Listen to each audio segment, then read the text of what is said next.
The Kaiser keeps his property. The Outlook, June 30th, 1926.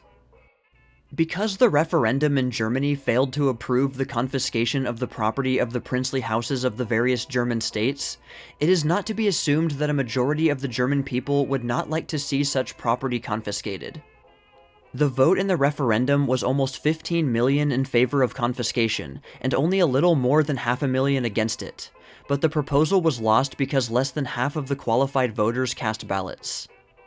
The opponents of the measure for the most part stayed away from the polls, and these together with such voters as would not have voted anyway for one reason or another prevented the vote from becoming effective.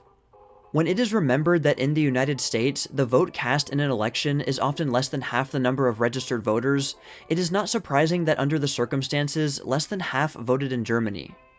Even so, the total vote lacked only 5 million of constituting a majority of the electorate. There was nothing really radical about the proposal. In other countries, royal property has been confiscated with the fall of royal houses.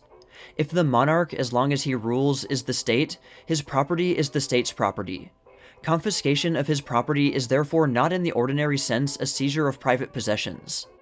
Nevertheless, many Germans who are Republican at heart were afraid that confiscation might open the way to Bolshevism or communism. Moreover, it was felt that bankers would be less likely to extend credit to a country that had seized royal estates. The proposal was to use these estates for the unemployed, war invalids, and other dependents, and the establishment of free agricultural land for the peasants and farm laborers.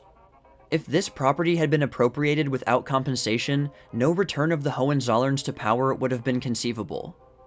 Now the Hohenzollerns, as well as other princes who have ruled in the German states, keep a foothold in the fatherland.